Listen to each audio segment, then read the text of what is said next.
હવે એવડી માંડવી હોય મિત્રો તો એનું શું કરવું, બરાબર? તમને જય માતાજી, જય દાસારામ, જય દ્વારકાધીશ, જય મહાદેવ. કેમ છો મિત્રો? એકદમ મજામાં ને? ભાઈ આવ્યો છું એક નવો વિડીયો લઈને. તો સ્વાગત છે મારું તમારા એક નવા વિડીયોમાં. સ્વાગત છે તમારું મારા નવા વિડીયોમાં.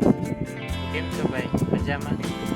અત્યારે માંડવી તમે જો કે માંડવી અમારે પીળી પડી ગઈ છે, તો આ માટે મિત્રો તમે શું કરશો, બરાબર?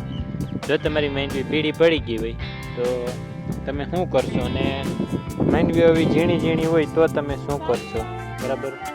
અને અત્યારે અમે ચા પીવા બેઠા છીએ, ચા પીવા બેઠા હે, અને ચા પીતા મને એક વિચાર આવ્યો કે માંડવી આપણે બહુ ઝીણકી રહી ગઈ છે.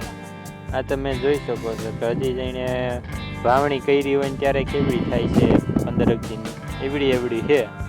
તો હવે એવડી માંડવી હોય મિત્રો તો એનું શું કરવું, બરાબર? તમને વિચાર આવતો હશે. તો આ માંડવીનો હવે એક જ ઈલાજ છે, તો તમે રાપલી અને નવી માંડવી વાવી શકો છો.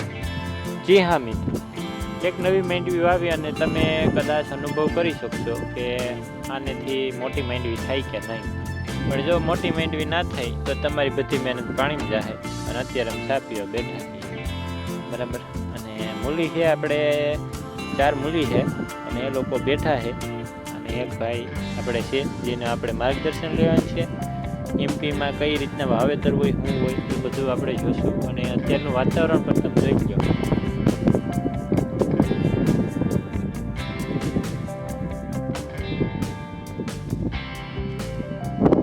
તો મિત્રો વિડીયો ગમ્યો હોય કે ના ગમ્યો હોય તો કાંઈ નહીં, આવજો, ટાટા, બાય બાય.